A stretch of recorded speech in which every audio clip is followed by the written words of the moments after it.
Salam guru penggerak. Assalamualaikum warahmatullahi wabarakatuh. Perkenalkan, nama saya Nanang Qasim, calon guru penggerak angkatan 11 dari Jakarta Timur. Di sini saya akan menyampaikan, menayangkan paparan diseminasi budaya positif yang ada di lingkungan SDN Cipinang 01 Pagi. Selamat menyaksikan.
Dalam kegiatan presentasi aksi nyata diseminasi budaya positif yang akan nanti disampaikan langsung narasumbernya Pak Nanang Qasim, SPD. Nah, izinkan saya selaku MC untuk membacakan susunan acara pada kegiatan hari ini. Yang pertama pembukaan, yang kedua doa, lalu ada sambutan dari Kepala SDN 01, yang keempat yaitu paparan dari narasumber kita. Nah, untuk sama-sama demi kelancaran dan keselamatan keberkahan kegiatan ini, kita sama membaca basmalah. Masuki acara selanjutnya yaitu doa. Izinkan saya untuk memimpin doa dengan keyakinan dan agama masing-masing. Kita baca doa dan nanti dimulai Al-Fatihah.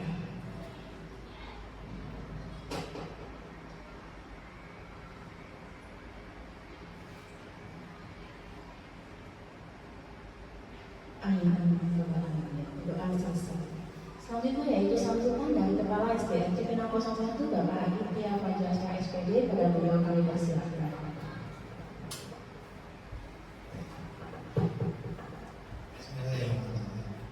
Assalamualaikum warahmatullahi wabarakatuh. Selamat siang, salam sejahtera semua. Maaf suaranya lebih berantakan. Bapak Ibu, pertama-tama marilah kita panjatkan bersyukur kepada Allah Subhanahu wa taala kita bisa bertemu di rumah PKS ya. Untuk bersama-sama kita mendengarkan sosialisasi ataupun arahan dari narasumber kita ini Pak Nanang. Pak Nanang ini adalah guru penggerak angkatan ke-11. Saya juga pernah menjadi seperti itu, dan saya tahu persis seperti apa beban kerjanya, tugas-tugasnya. Ini adalah salah satu bagian dari tugas Bapak Nana sebagai calon guru penggerak, biar bisa jadi guru penggerak. Nah, tugasnya lumayan banyak. Jadi kita ini bagian sebagai bagian dari sekolah yang nantinya akan mungkin digerakkan oleh Pak Nana sebagai calon guru penggerak, supaya nanti apa yang bisa diterima Pak Nana dalam pembelajaran itu bisa ditularkan kepada kita. Yang kali ini temanya adalah tentang budaya positif dan disiplin positif ya. Saya rasa untuk masih waktu, mari kita dengarkan sama-sama apa yang nanti disampaikan Pak Nana, bisa kita yang selanjutnya dalam proses pembelajaran di sekolah kita dalam PAGM ya, untuk memberikan yang terbaik untuk sekolah kita. Saya itu dari saya. Terima kasih. Assalamualaikum warahmatullahi wabarakatuh. Terima kasih Bapak Adi Muhammad SPD atas sambutannya selaku Kepala SDN Cipinang 01. Acara selanjutnya yaitu sosialisasi sekaligus pemaparan dari bagaimana budaya positif langsung dari Bapak Anang Kosim SPD. Mohon kesediaannya untuk Bapak dan Ibu Guru untuk tetap mohon matikan sebuah desain HP-nya untuk menjaga ketertiban dalam paparan ini.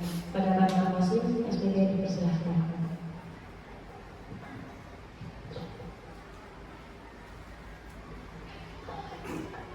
Bismillahirrahmanirrahim. Assalamualaikum warahmatullahi wabarakatuh. Selamat siang dan salam sejahtera untuk kita semuanya.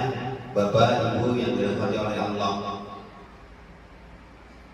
puji syukur kepada Allah Subhanahu wa taala yang telah memberikan sehat kepada kita sehingga alhamdulillah Bapak Ibu bisa menghadiri undangan kami, undangan saya secara pribadi dalam rangka pengimbasan aksi nyata diseminasi budaya positif di SDN Cipinang 01 Pagi, Jakarta Timur.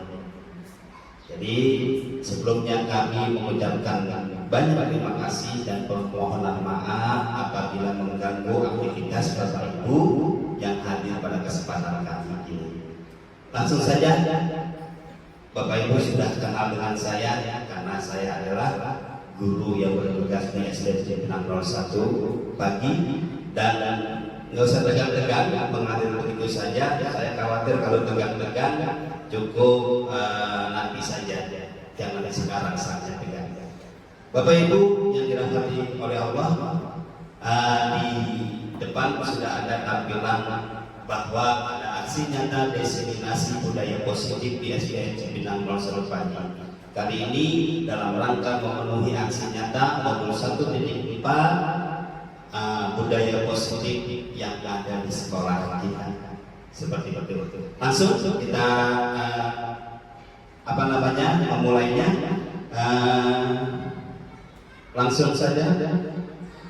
Saya adalah CGP, baru CGP, calon guru penggerak, belum GP, jadi baru calon angkatan 11. Tagline-nya angkatan 11 pasti berkelas. Jadi angkatan 11 ini termasuk yang paling hebat karena dari ribuan hanya disaring beberapa saja di Jakarta Timur. Alhamdulillah Cipinang 01 lolos, dan di Pulau Gadung cuma ada 91 seluruhnya untuk Jakarta Timur. Oke, SDN Cipinang 01 Pagi Jakarta Timur bergerak, tergerak, menggerakkan. Ini tugas guru penggerak. Jadi saya masih calon angkatan 11 dan insya Allah kita bergerak bersama sehingga bisa tergerak dan bisa menggerakkan untuk kita semuanya. Next. Bapak Ibu mohon untuk berdiri. Silakan berdiri, kemudian cari pasangannya masing-masing berhadapan. Nggak apa-apa. Belum. Ayo tersenyum. Bapak Ibu silakan pasang-pasangan. Kita lihat wajah teman yang ada di depan. Lihat saja.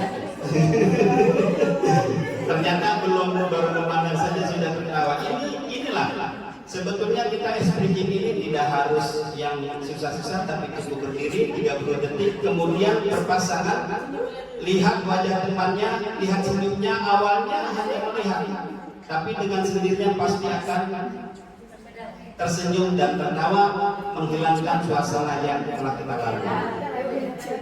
Sudah, kita mulai 1, 2, 3. Selama berapa? 30 menit? 30 detik. Hai Bella.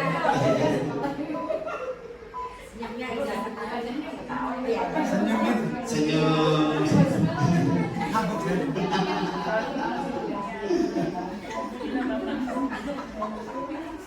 Menghilangkan letih-letih.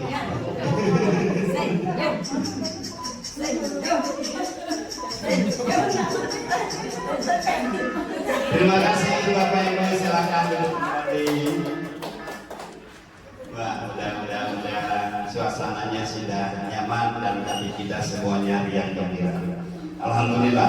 Bapak Ibu yang dirahmati oleh Allah, di sini ada kesepakatan forum destinasi. Kesepakatan ini kita yang membuat. Dalam forum ini kita menginginkan suasana yang seperti apa. Ini sengaja masih saya kosongkan.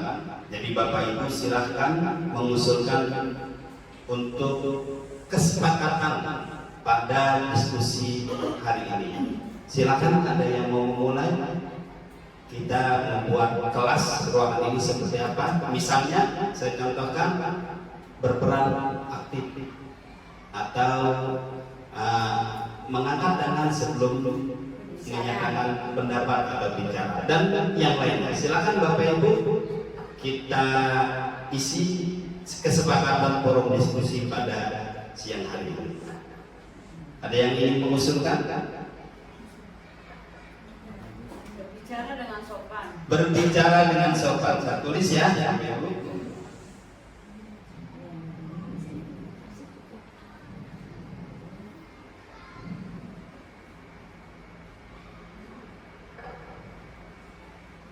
Berbicara dengan sopan. Ada yang lain? Tidak makan dan minum lagi diskusi. Tidak makan dan tidak minum selain diskusi. Bahaya. Bapak Ibu, dalam kesepakatan forum atau kesepakatan kelas atau kesepakatan sekolah nanti kita akan menginformasikan tentang kesepakatan bahwa semua kesepakatan menjadi sebuah keyakinan. Jadi kesepakatan kelas nanti berubah menjadi keyakinan kelas. Kesepakatan sekolah akan berubah menjadi keyakinan sekolah. Dalam membuat kesepakatan atau keyakinan, akan tidak ada kata-kata negatif. Artinya di sana jangan dihilangkan, harus yang positif. Berarti ketika ada usulan kita sepakati bersama, kata-katanya tidak boleh makan dan minum, berarti ada ganti. Misalnya seperti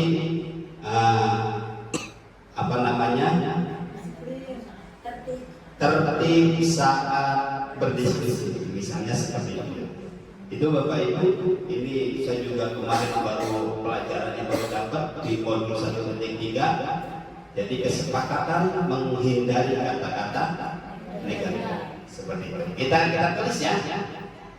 Tertib saat berdiskusi. Jadi memang seperti ini harus digambarkan. Ada yang lain Bapak Ibu? Minta izin. Mengangkat tangan ketika ingin berbicara atau bertanya. Mengangkat tangan.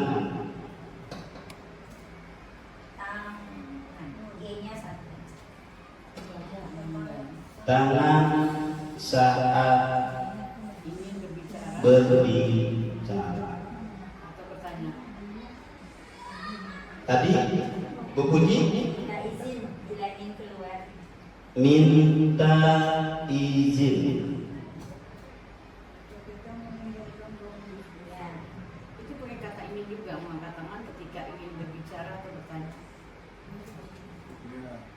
Ketika ingin Mengangkat tangan ketika izin, jarak bagi angkat tangan.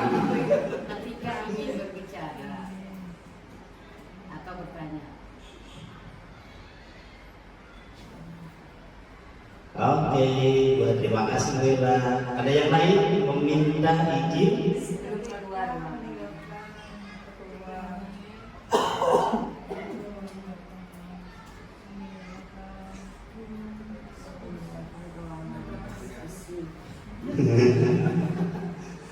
Sudah Bapak Ibu? Sudah ya?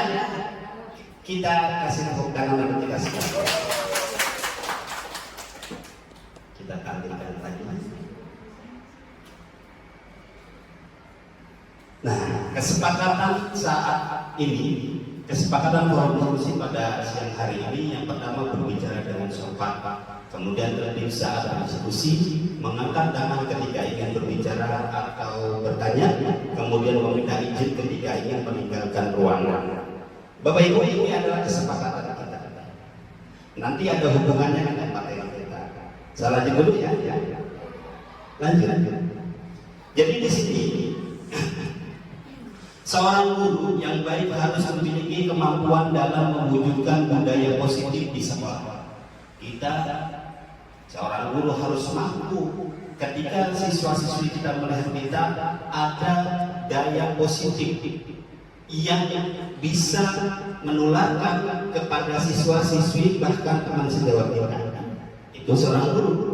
Budaya positif tersebut dapat dijalankan dengan menerapkan konsep yang pertama, disiplin positif. Yang sekarang sedang kita lakukan adalah disiplin positif. Yang kedua, motivasi perilaku manusia. Yang ketiga, keyakinan sekolah atau kelas yang tadi kita coba membuatnya. Nah, yang keempat, kebutuhan dasar manusia. Dan yang kelima, posisi kontrol restitusi. Yang keenam, kepotong ya, segitiga restitusi. Nanti semua ini kita akan bahas satu persatu. Jadi Bapak Ibu sambil tadi boleh minum kan? Yang penting tertib. Jadi boleh minum, yang penting tertib. Silakan Bapak Ibu sambil nyantai karena waktu kita masih lama juga. Jadi seorang guru yang baik harus memiliki keenam unsur yang ada di depan kita ini. Yang pertama, disiplin positif. Yang kedua, motivasi perilaku manusia. Yang ketiga, keyakinan sekolah atau keyakinan kelas. Yang keempat, kebutuhan dasar manusia. Yang kelima, posisi kontrol restitusi.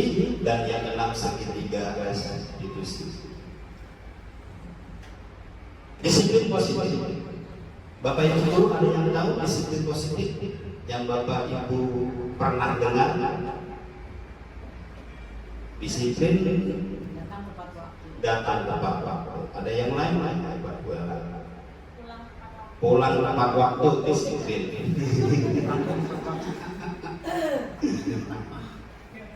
Disiplin positif, ada dua kata positif yang baik-baik. Kita coba ya. Disiplin positif merupakan suatu cara penerapan disiplin yang mengajarkan anak bertanggung jawab. Berarti disiplin itu bertanggung jawab. Apapun bentuknya ketika anak kita, siswa kita, peserta didik kita bertanggung jawab, maka dia sudah melaksanakan disiplin. Dan menumbuhkan kesadaran diri berdasarkan nilai-nilai kebaikan. Jadi dia tidak ditegur, tapi dia melakukan perbaikan terhadap dirinya. Kadang-kadang kita sudah garpu patah. Masih ingat garpu patah? Gerakan. Sesuai padahal yang kita terapkan di sekolah kita sudah mengarah kepada disiplin positif. Apa? Ngambil sampah atau mengulang sampah tanpa diperintah. Kita slogannya garda bangga. Ini jadi kesadaran sendiri ketika melihat sesuatu mereka lakukan. Ini namanya disiplin positif. Ini yang perlu kita tumbuhkan kepada peserta didik kita. Kemudian disiplin positif lebih ke arah disiplin diri yang dapat mengontrol diri dalam melakukan segala tindakan. Jadi dia mampu untuk mengontrol dirinya, bukan tidak sadar. Nggak sadar atau ngambil sampah dibawa di tempat sampah, itu bukan disiplin positif. Dia sadar betul dirinya sehingga dia melakukan perbuatan yang baik-baik. Disiplin positif disiplin. Kemudian disiplin positif juga disiplin diri dapat membuat murid memahami dan menyadari berdasarkan motivasi internal, bukan akibat paksaan ujian ataupun hukuman. Kadang-kadang kita melaksanakan disiplin positif, sementara ini menurut kajian disiplin positif kurang-kurang apa? Memberi hadiah kepada siswa. Pemberian hadiah yang terus-menerus itu bukan disiplin positif, karena ada keinginan untuk mendapatkan sesuatu.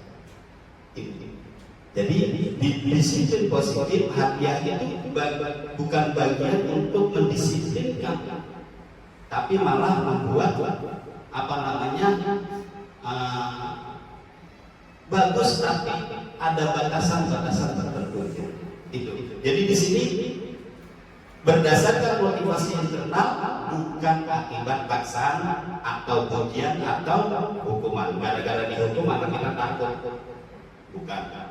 Atau mendapatkan sesuatu dengan iming-iming atau imbalan juga bukan.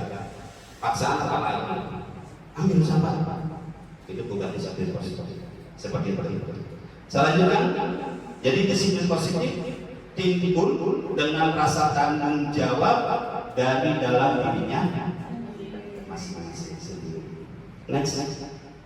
Bapak Ibu, lanjut. 6 karakter dalam profil pelajar Pancasila. Kita sudah mengenal semuanya. Berkali-kali setiap pertemuan kita bahas, setiap seminar kita temui. Bahkan di sini ada 6 karakter dalam profil pelajar Pancasila. Yang pertama apa? Beriman, bertakwa kepada Tuhan Yang Maha Esa. Yang kedua, mandiri. Yang ketiga, bernalar kritis. Yang keempat, berbineka global. Yang kelima, bergotong royong. Yang keenam, ini terus kita pelajari berkali-kali. Tapi sandarannya dasar kita mana bingung. Ya, kadang-kadang kita beriman, bertakwa kepada Tuhan Yang Maha Esa. Sudah sering kita lakukan. Contohnya pembiasaan pagi. Siswa-siswi kita setiap pagi kumpul di lapangan setiap hari, dan ini setelah saya ikut JGP, saya proklamirkan kegiatan ini se-Jakarta Timur, bahkan kita kan tergabung sama Yogyakarta. Itu yang kegiatan melakukan pembiasaan pagi setiap hari cuma SDN Cipinang 01 pagi Jakarta Timur. Yang lain seminggu sekali, seminggu 2 kali, paling banyak seminggu 2 kali. Kita setiap hari. Dan muatan isi dari pembiasaan supaya kita berkarakter, beriman, bertakwa kepada Tuhan sesuai dengan keyakinan kita. Yang Muslim di lapangan, yang non Muslim punya ruangan tersendiri, dibimbing oleh sesuai dengan agama mereka masing-masing. Ini hanya Cipinang 01 pagi yang punya. Alhamdulillah. Dan ini yang menjadikan pembiasaan sehingga berkarakter yang menimbulkan tadi disiplin positif. Kita perlu bangga Bapak Ibu. Jadi alhamdulillah di SDN Cipinang 01 pagi sudah mempraktekkan apa yang diajarkan daripada profil pelajar Pancasila berdasarkan pemikiran Ki Hajar Dewantara, bahwa guru harus memahami kodrat alam dan kodrat zaman. Kodrat zaman yang seperti sekarang, HP dan yang lain. Kodrat alam karena kita tinggal di Jakarta pinggiran, berbudaya Betawi, berbudaya tingkat Jakarta yang memang tingkat suasananya begitu tinggi, aktivitasnya begitu hebat, maka kita harus memahami itu. Bapak Ibu, dalam 6 karakter profil pelajar Pancasila nanti kita perdalam lagi di lain kesempatan. Selanjutnya, motivasi perilaku manusia. Ada yang ingin berpendapat apa itu motivasi perilaku manusia? Budina, motivasi perilaku kebiasaan manusia hebat. Kasih tepuk tangan dulu dong. Bismillah. Dina benar. Ada yang lain Bapak Ibu? Motivasi perilaku manusia. Oke. Lanjut ya. Motivasi perilaku manusia. Tadi yang dikatakan Budina ternyata ada di berapa ya? Ada 3 motivasi perilaku manusia. Setiap manusia pasti punya motivasi perilaku ini. Yang pertama, untuk menghindari ketidaknyamanan atau hukuman. Ketika kita datang ke sekolah, rajin. Motifnya bisa jadi yang pertama apa? Menghindari ketidaknyamanan, karena kalau kita diomongin sama teman bisa jadi ya. Itu. Yang kedua, untuk mendapatkan imbalan atau penghargaan dari orang lain. Bapak Ibu guru, siapa yang datang tepat waktu setiap hari akan mendapatkan hadiah tambahan honor. Maka kita rajin tuh. Itu motif. Yang ketiga, untuk menjadi orang yang mereka inginkan dan menghargai diri sendiri dengan penilaian-penilaian yang mereka percaya. Jadi kita melakukan itu timbul dari diri kita sendiri. Jadi 3 motivasi ini pasti ada dalam diri kita. Yang pertama, karena adanya pujian atau hukuman. Yang kedua, karena ada imbalan. Yang ketiga, karena kesadaran diri kita. Ini 3 motivasi yang pasti diantara kita mengalaminya. Itu ya, tadi contohnya datang tepat waktu. Kemudian keyakinan sekolah atau keyakinan kelas. Tadi ini sudah saya bahas di depan bahwa keyakinan sekolah atau keyakinan kelas. Di sini sudah ditampilkan keyakinan sekolah atau kelas. Guru berperan dalam mewujudkan terbentuknya keyakinan sekolah atau kelas dengan adanya kesepakatan antara guru dan murid. Bapak Ibu, kalau kita bilang kesepakatan kelas yang membuat siapa? Anak-anak, siswa, dan kita. Kita memfasilitasi ya. Hebat. Kesepakatan kelas yang kita buat bersama siswa-siswi kita di dalam kelas itu sudah sangat hebat. Dan ini namanya kesepakatan kelas. Kemudian berupa pernyataan universal yang mudah diingat dan dipahami dan harus diterapkan di lingkungan sekolah atau yang lingkungan yang kita sepakati. Tadi contoh di awal kita bikin kesepakatan forum kali ini. Bahasanya diusahakan mudah, gampang diingat dan harus dipahami. Karena kesepakatan kelas akan berubah menjadi keyakinan kelas dan ini yang menjadi nanti aturan kita ke depan. Jadi Bapak Kepala Sekolah nanti bisa jadi di awal kita rapat kemudian kita bikin keyakinan sekolah. Kita semua yang ini. Nah, ini berhubungan dengan segitiga restitusi nanti yang akan kita bahas. Atau Bapak Ibu sudah melakukannya di dalam kelas. Kesepakatan kelas berubah menjadi keyakinan kelas. Ya. Beda antara keyakinan dengan kesepakatan. Kalau sepakat hanya semuanya bersepakat. Kalau keyakinan sudah dalam rangka aplikasi melakukan keyakinan kelas yang sudah kita yakini bersama-sama seperti itu. Next. Nah ini contoh keyakinan sekolah. Ini hanya gambaran yang saya buat. Kehadiran dan keterlambatan, kemudian kebersihan dan kerapian ini untuk sekolah. secara universal. Peralatan sekolah, kemudian seragam sekolah. Jadi bebas, tidak ada patokan melakukan keyakinan sekolah atau keyakinan kelas. Tidak harus begini-begini, tidak. Yang timbul dalam kesepakatan rapat saja kita yakini bersama. Kemudian itu menjadi acuan rel kita untuk menjalankan organisasi kita di sekolah. Seperti itu. Kemudian teknologi dari disiplin dalam pembelajaran, partisipasi dan kerjasama, kemudian tugas. Banyak tugas kita masing-masing di sekolah. Kemudian contoh keyakinan kelas, ini contoh 5 mawar ya. STN Cipinang 01, bersikap baik dan jujur. Gampang diingat, mudah dipaham. Kata kuncinya itu. Dan diusahakan kalimatnya positif. Kemudian saling mendengarkan. Ternyata mendengarkan itu hal yang jenuh juga Bapak Ibu ya. Kita biasa ngomong aja kayak saya ngomong enak, kalau dengerin kadang-kadang nggak enak. Makanya kemudian belajar dan bermain dengan aman. Kemudian gigih dan melakukan yang terbaik, mengucapkan tolong, terima kasih. Keyakinan kelas ini kesepakatan dari siswa-siswi kita yang ada di kelas. Ini saya mencoba praktekkan di kelas 5 Mawar waktu itu. Jadi di kelas 5 Mawar saya mengajak siswa-siswi kelas Mawar untuk membuat kesepakatan yang diyakini untuk kelas 5 Mawar. Nanti Bapak Ibu boleh mempraktekannya untuk kelasnya masing-masing. Mumpung masih awal-awal tahun ini.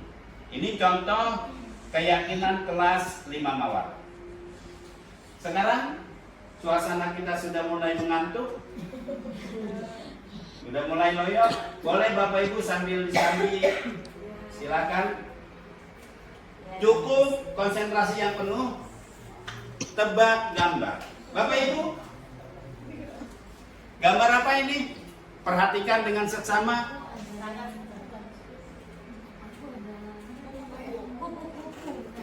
Kupu-kupu. Ada yang lain? Gambar apa? Daster mama. Ya. Ada yang lain? Bakti. Ada yang lain? Lukisan abstrak. Daster emak-emak, kupu-kupu. Saya kupu-kupu ya? Taplak kelas 4. Yang bikin Putri. Ada yang lain? Coba kita saksikan bersama. Ini gambar apa? Pensil. Saya burung. Burung apa? Burung ya, saya burung. Ada yang lain? Kupu-kupu. Ada yang lain? Bu Imas, gambar apa? Mikirin. Oh itu gambar cat rumah saya. Kita lihat bersama-sama ini gambar apa Bapak Ibu?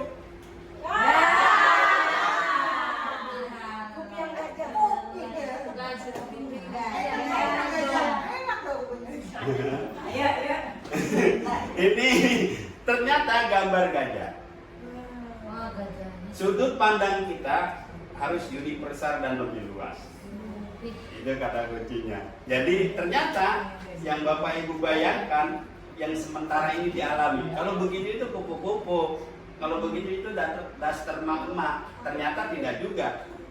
Telinga gajah juga bisa dimotif kan? Karena kita bebas melakukan apapun di profil pelajar Pancasila. Sekali lagi. Cuma ayam, kalau jenggernya dia jengger ayam sih, itu jengger gajah. Iya jengger ayam, ada matanya, ada parfumnya, tapi belum tentu ada matanya. Ini bener ini jengger ayam. Bener nih jengger ayam. Apa kira-kira? Penari yang pakai merah. Penari. Ada yang lain? Jengger gajah. Bunga. Wih, bunga. Tebing. penari apa namanya? Penari reok. Penari reok. Jengger ayam, penari reok. Ada yang lain? Zebra. Ada lagi? Bu Ella kayaknya penasaran nih. Enggak, saya udah bilang itu memang jengger ayam, matanya kelihatan, ada balungnya, tapi bisa jadi karena kan kebebasan yang berkreasi Pak Nana. Bu Imas? Dinosaurus. Penari Bali. Emang penarinya penari Bali? Ini Mas Balung penari ke Bali. Oke, kita saksikan ya.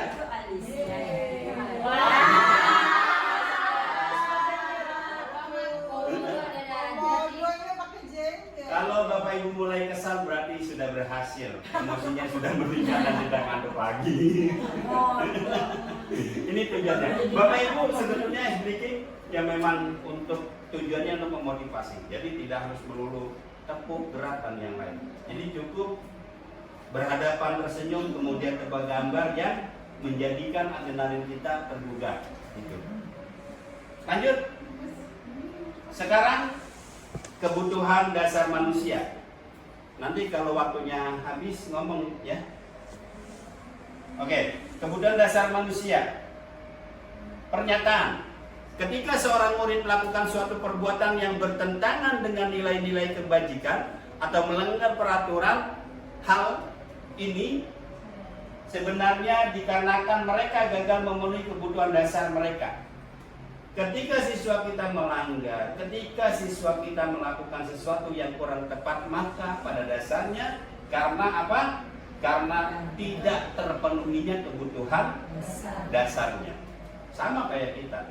Kalau kebutuhan dasar kita tidak terpenuhi, pasti kita akan melakukan sesuatu yang memang tidak pada kebanyakan. Ini 5 kebutuhan dasar manusia. Yang pertama, bertahan hidup. Setiap orang pasti ingin bertahan hidup.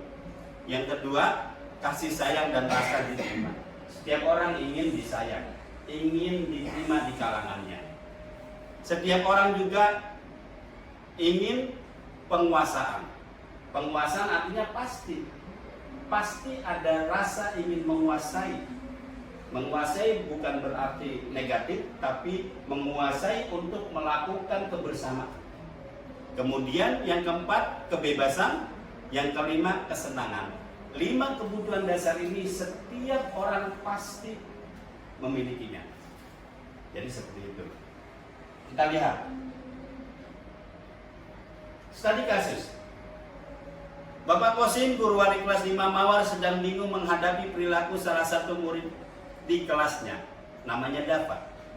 Beberapa anak telah mengeluhkan Dava yang sering minta bekal makan siang mereka dengan paksa. Jika Anda menghadapi situasi seperti Bapak, tadi Kosim ini Nana. Berarti Bapak Kosim Nana Kosim.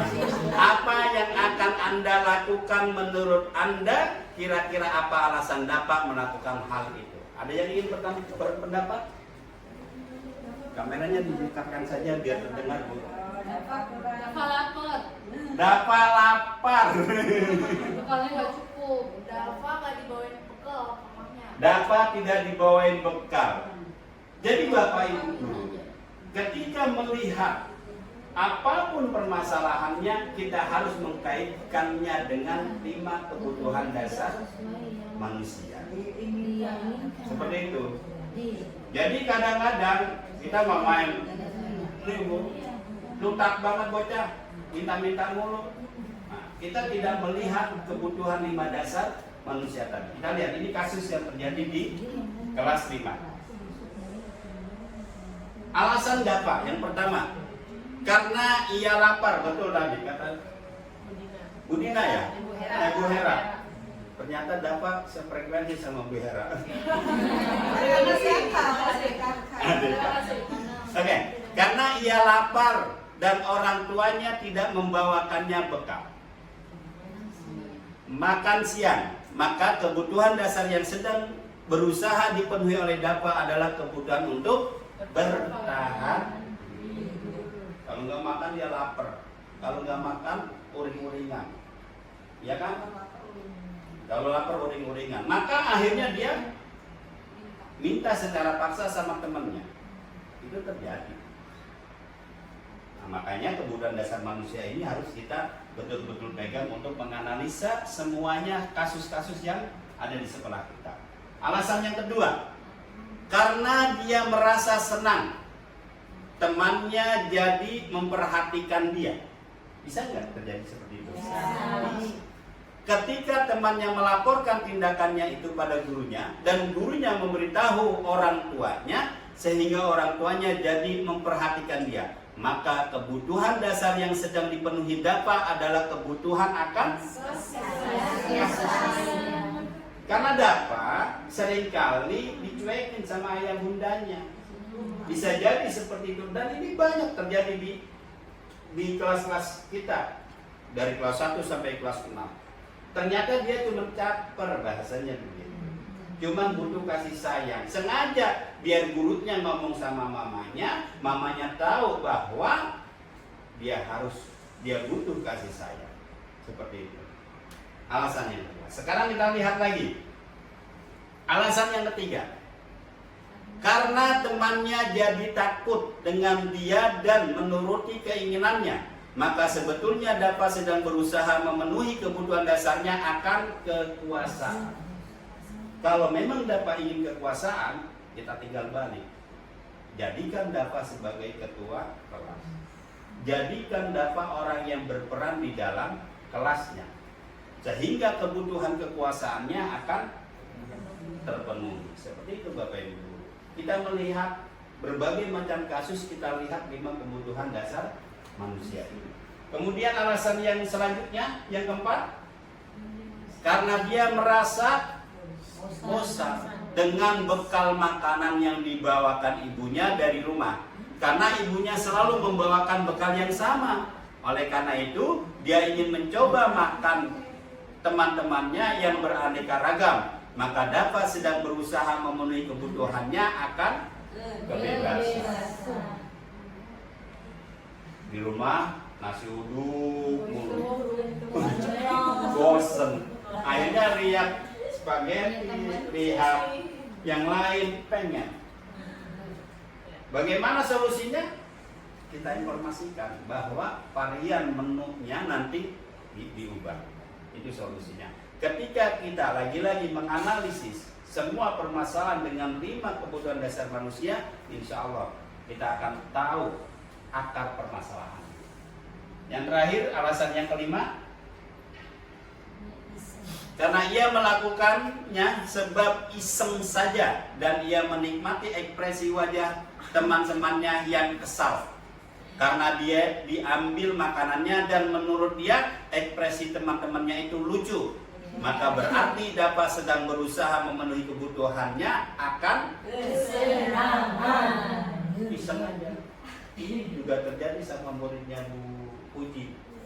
Sekarang sudah kelas 3. Nah, dia senang aja begitu. Ya kan?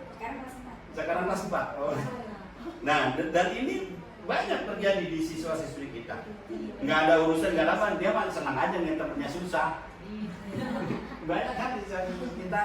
Jadi Bapak Ibu Guru, inilah contoh replika dari 5 kebutuhan dasar manusia yang harus kita pahami sehingga kita bisa melaksanakan atau memfasilitasi siswa-siswi kita dalam rangka melakukan pendidikan di SDN Cipinang 01 pagi ini.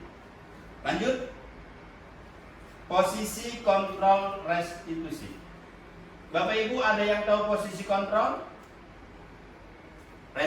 Restitusinya kita hilangkan dulu. Posisi kontrol. Posisi tempat kontrol. Nah, pengendalian. Jadi kita harus paham kontrol kita. Posisi kita di mana sebagai apa, kemudian kontrolnya apa. Lihat Bapak Ibu dulu. Kita punya 5 posisi kontrol restitusi.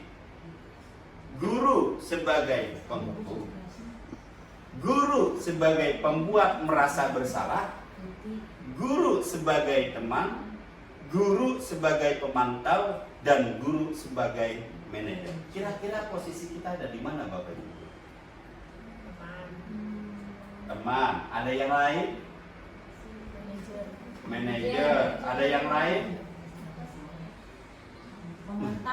Pemantau.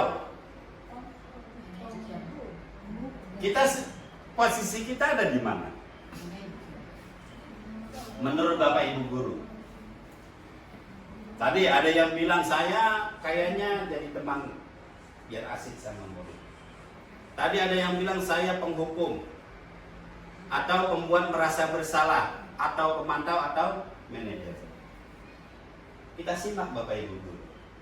Padahal posisi kita ada di mana? Terlihat? Ini adalah gambaran 5 posisi kontrol. Motivasi, guru berbuat, guru berkata, hasil dengan dunia berkualitas, murid berkata, kemudian dampak pada murid. Di situ ada penghukum. Penghukum contohnya menghardik, nunjuk-nunjuk, menyindir. Nyindir masuk daripada penghukum.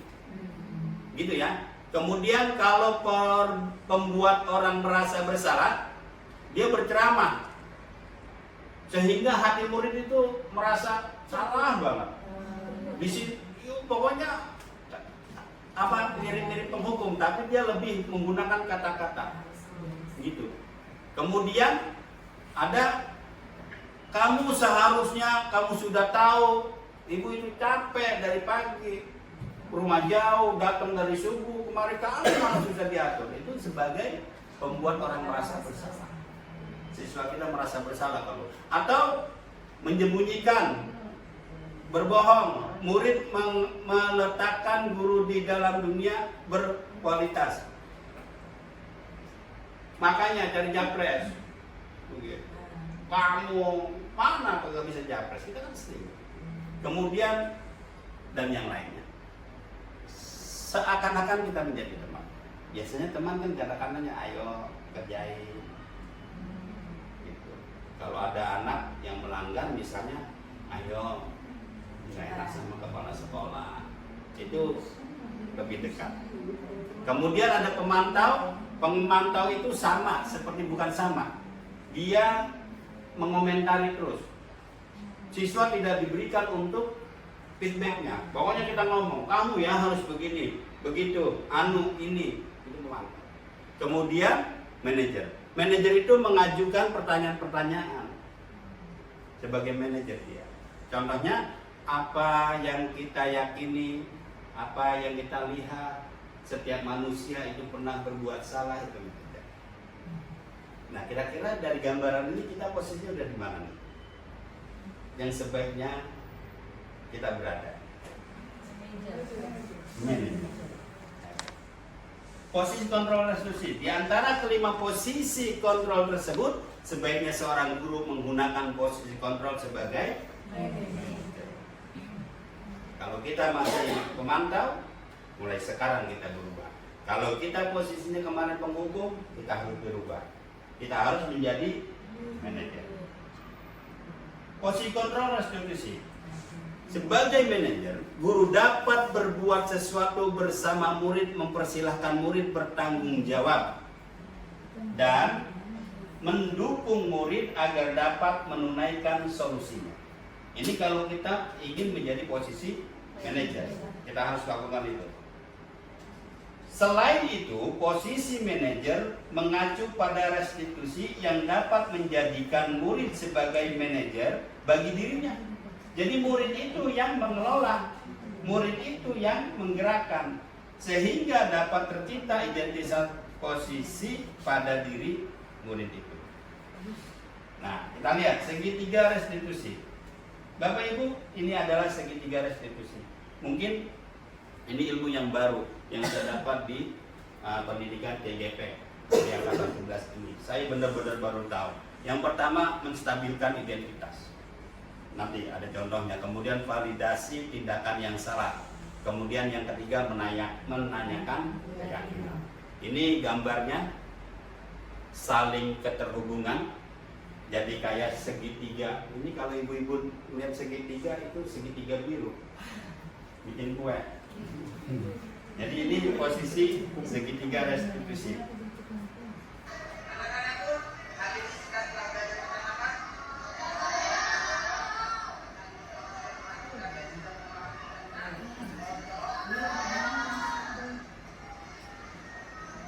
Ada salah satu murid kelas 5 yang telat.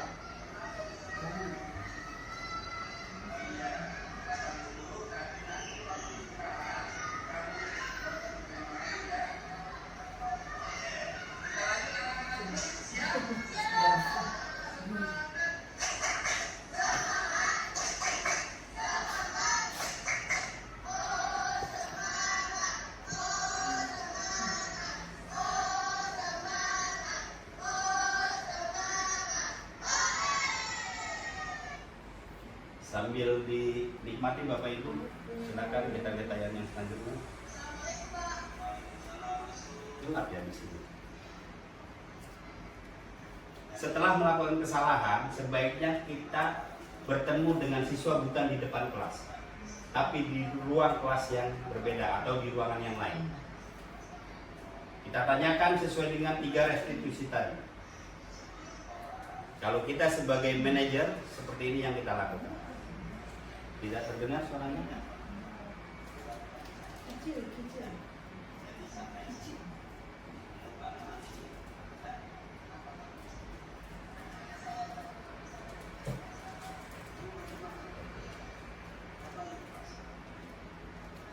Jadi dalam video ini ditayangkan kita sebagai manajer. Yang pertama kita tanyakan, kenapa kamu bisa telat? Dari tayangan video ini, saya rangkum menjadi ini. Menstabilkan identitas. Kata-kata menstabilkan identitas itu berbuat salah itu tidak apa-apa. Bukan kita membenarkan siswa kita berbuat salah, tapi untuk mereda. Ketika anak berbuat salah, merasa salah sekali, dia akan tidak baik hasilnya. Kemudian kata-kata yang selanjutnya, tidak ada manusia yang sempurna. Pasti dari kita pernah telat. Pasti dari kita pernah melakukan sesuatu yang melanggar tadi. Maka untuk menstabilkan identitasnya, biar dia stabil, maka kita harus menggunakan kata-kata contohnya yang seperti ini. Saya ingin mencari solusi dari permasalahan kamu. Bapak ingin mencari solusi dari permasalahan yang kamu alami sekarang. Kemudian tindakan yang kedua, validasi tindakan yang salah. Kenapa kamu telat? Kamu punya alasan pasti, gitu kan? Kemudian ya bisa terlihat kamu merasa bangga terhadap hasil yang kamu dapatkan, tapi ada hal yang jadinya merugikan orang lain. Ini terjadi. Kadang-kadang anak kita saking semangatnya maju. Di kelas saya ada. Saya Pak. Baru bertanya, saya Pak. Baru bertanya, saya Pak. Yang lain nggak ada kesempatan. Maka kita harus menggunakan kata-kata, bagus yang kamu lakukan. Tapi tolong berikan kesempatan yang lain. Seperti itu. Ini namanya validasi tindakan. Yang ketiga, menanyakan keyakinan. Apa keyakinan kelas yang kita percayai? Jadi tadi setelah kita bikin keyakinan kelas, disiplin contohnya salah satunya. Maka kita tanya, nah yang kamu lakukan itu sudah sesuai dengan keyakinan kelas yang kalian sepakati belum? Iya, disiplin. Saya telat berarti saya tidak disiplin. Biarkan mereka yang menemukan, bukan kita yang mengintervensi. Biar kita hanya mengingatkan, nah kamu pernah bikin kesepakatan yang sudah menjadi keyakinan yang kamu sepakati dalam kelas. Kira-kira ketika kamu telat, kamu melanggar keyakinan kelas nggak yang kalian telah sepakati? Iya Pak, biasanya begitu. Maka ditanyakan keyakinan apa yang belum kamu tunjukkan di sana. Kalau dia nggak paham juga, kamu punya keyakinan kelas, ya. Keyakinan apa yang belum terlihat sama kamu? Kalau telat ini keyakinannya apa gitu? Kita arahkan. Maka dia akan sendirinya akan mengucapkan disiplin Pak, saya belum disiplin. Seperti itu. Kemudian apakah tindakanmu mencerminkan apa tuh? Keyakinan kelas tersebut? Intinya Anda bisa menggunakan contoh kalimat ini ataupun menggunakan yang dirasa tepat dengan situasinya. Jadi Bapak Ibu bisa berekspresi menggunakan kata-kata yang lebih Bapak Ibu kuasai, karena saya yakin Bapak Ibu lebih menguasai terhadap siswa-siswinya masing-masing. Seperti itu tentang segitiga restitusi. Ada yang ingin bertanya?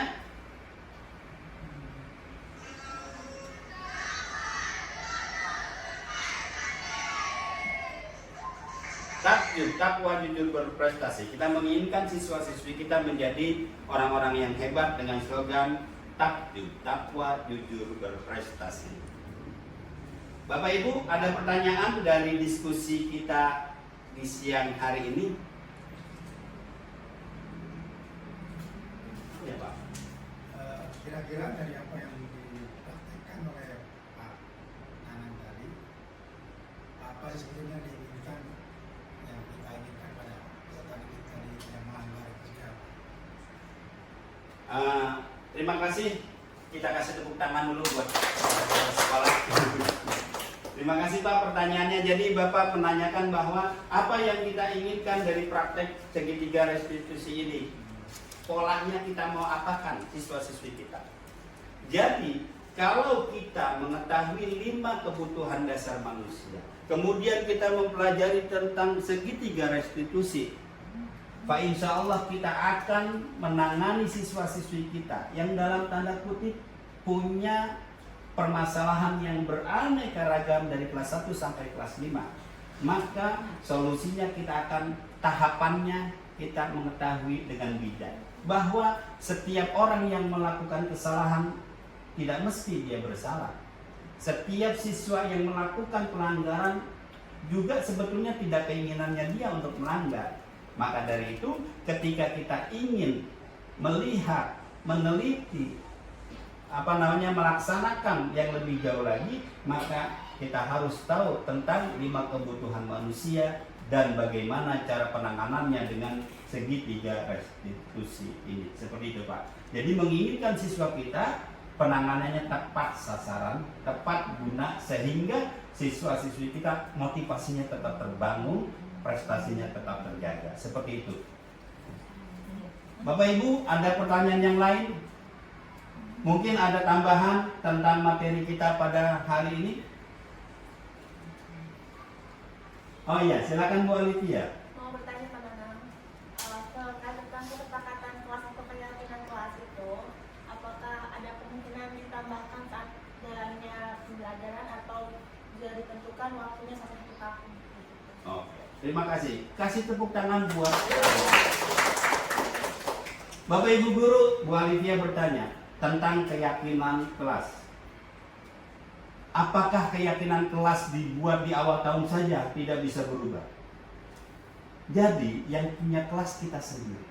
Kita mau apakan kelas kita dengan kesepakatan siswa di dalam kelas, itu adalah yang kita miliki. Jadi Bapak Ibu tidak stuck 1 tahun. Awal tahun bikin keyakinan kelas, udah berlaku stuck itu. Ternyata ada permasalahan yang berbeda. Ada kejadian kasus yang berbeda. Nggak ada ini di keyakinan kelas. Maka Bapak Ibu boleh menambahkan, tentunya dengan mengajak siswa-siswi melakukan kesepakatan lagi, sehingga menjadi keyakinan yang baru yang mereka yakini dan mereka laksanakan. Keyakinan kelas itu mereka bisa melaksanakannya bersama-sama, yakin bisa melaksanakannya gitu. Jadi bisa melakukan. Pak, bagaimana kelas 1? Kan kelas 1 masih belum imajinannya belum tinggi. Maka Bapak Ibu guru kelas 1 menstimulus mereka bahwa ayo anak-anakku, dan ini keyakinan kelas bisa dipraktikkan di kelas 1. Yang bahasa yang sederhana tadi, yang gampang diingat, mudah dicerna. Intinya seperti itu, Bu. Jadi Bapak Ibu guru, keyakinan kelas bisa dilakukan dalam pertengahan atau perjalanan KBM di 1 semester atau semester yang lain. Seperti itu. Nana boleh? Oke, silakan Bu Ella. Satu lagi pertanyaan. Pak Nana, sebagai guru mapel tentunya saya kan ingin punya keyakinan secara sendiri. Bolehkah sebagai guru mapel punya itu sendiri? Karena saya rasa mungkin ada bedanya antara guru kelas dan mapel yang perlu dibuat keyakinan kelasnya. Oke. Kasih tepuk tangan dulu buat Bu Ella. Biar lebih semangat. Bu Ella, guru bidang studi pendidikan agama Islam. Itu keyakinan kelas buat guru kelas, tapi guru mapel gimana? Sama Bu Ella. Jadi setiap mapel, setiap mata pelajaran seperti agama, olahraga, dan yang lainnya, mereka bisa membuat keyakinan kelas saat pelajaran Bu Ella. Jadi bikin kebanyakan Pak Nanang, iya Bu Ella setiap kelas masing-masing membuat keyakinannya yang berbeda-beda bagaimana yang diyakini oleh mereka. Tentunya dengan arahan Bu Ella. Jadi guru mapel juga harus membuat keyakinan kelas yang disepakati. Ditempel saja di dinding ruangannya, di dinding kelas kita masing-masing. Keyakinan pelajaran agama Islam, keyakinan itu kita bikin. Justru harus membuat, semua Bapak Ibu guru harus membuat keyakinan kelas. Artinya kelas bukan hanya wali kelas, tapi keyakinan bersama bagaimana cara belajar bersama untuk menstabilkan, untuk menertibkan saat kita belajar, saat kita seperti ini dan yang lain. Seperti itu. Mungkin itu Bella? Iya. Ada yang lain? Saya rasa cukup. Ya, saya rasa cukup. Bapak Ibu yang hebat, alhamdulillah.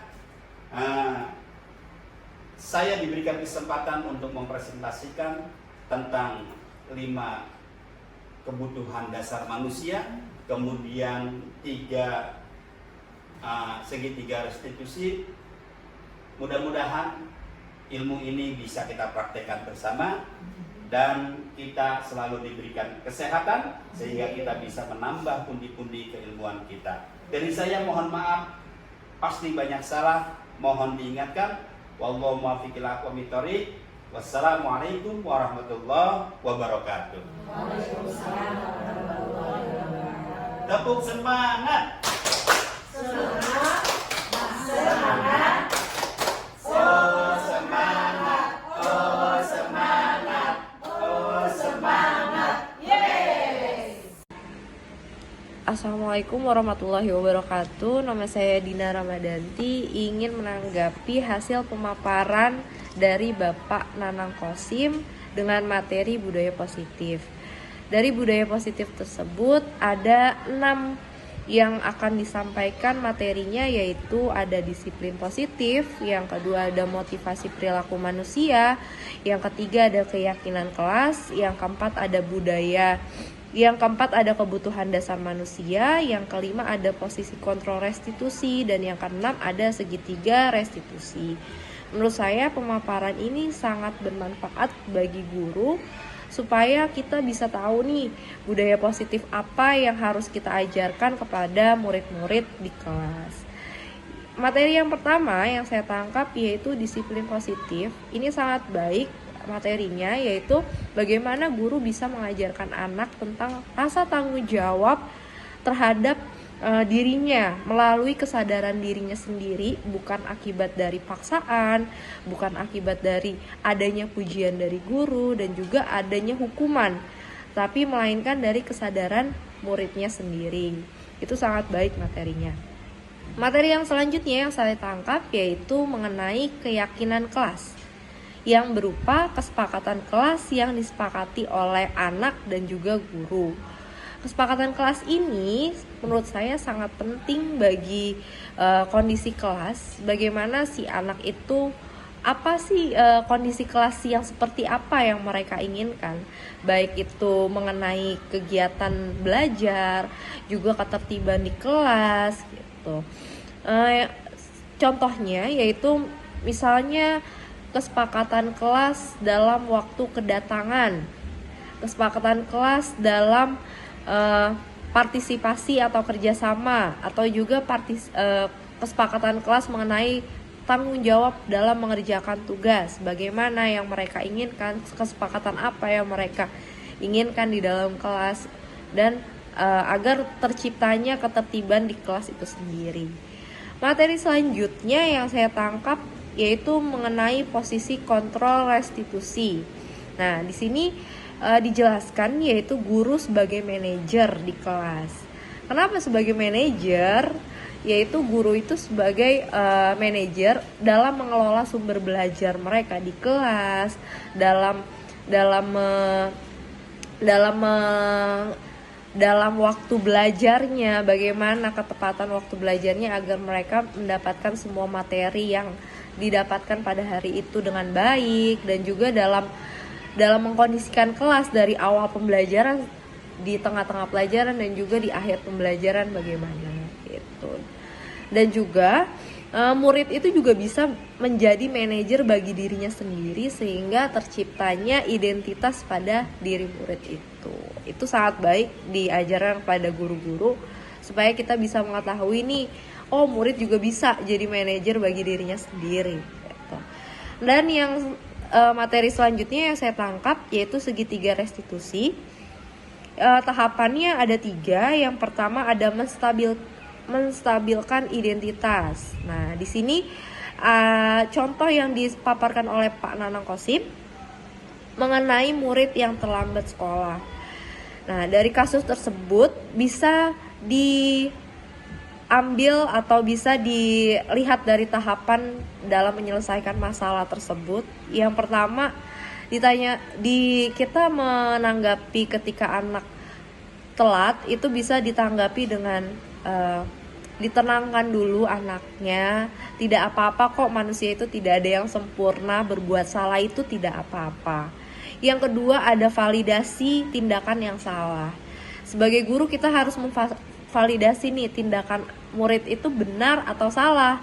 Nah, dari kasus tersebut bisa ditanggapi seperti ini. Kamu pasti punya alasan mengapa kamu bisa melakukan hal tersebut. Kenapa kok bisa telat? Pasti ada alasannya. Ditanya dulu alasannya kenapa. Entah itu macet, atau entah itu dia kesiangan, entah itu orang tuanya telat bangun atau bagaimana. Itu pasti ada alasannya sendiri, tanpa harus gurunya langsung marah-marah gitu. Dan selanjutnya tahapan yang ketiga ada menanyakan keyakinan. Nah, dari alasan anak tersebut kita tanyakan lagi nih keyakinannya. Apakah tindakanmu mencerminkan keyakinan kelas yang sudah disepakati di kesepakatan kelas yang sudah kita bikin atau belum gitu. Jadi kesepakatan yang kita bikin nih udah sesuai belum sama tindakannya. Nah, mungkin dari yang keterlambatan tadi belum sesuai dengan kesepakatan kelas yang sudah dibikin, yaitu datang tepat waktu. Nah, tadi anak terlambat, jadi sudah sesuai belum kira-kira tindakannya. Nah, itu menurut saya baik. Jadi anak itu tidak langsung dijudge, oh ini anak telat harus dihukum gitu. Enggak, tapi ditanyakan dulu, apa sih inti permasalahan dari dia telat tuh? Kira-kira benar gak sih perbuatan dia? Menurut saya itu pemaparan yang sangat baik dan juga bermanfaat bagi para guru untuk mengajar di kelas. Sekian hasil yang bisa saya sampaikan. Pemaparan dari Pak Ustadz Nanang menurut saya sudah sangat baik. Semangat terus Bapak Nanang, semoga berhasil. Dan juga kurang lebihnya apa yang saya sampaikan saya mohon maaf yang sebesar-besarnya. Wassalamualaikum warahmatullahi wabarakatuh. Alhamdulillah, demikianlah pemaparan video diseminasi budaya positif di lingkungan SDN Cipinang 01 pagi. Semoga bisa menginspirasi. Dari saya, mohon maaf. Wassalamualaikum warahmatullahi wabarakatuh.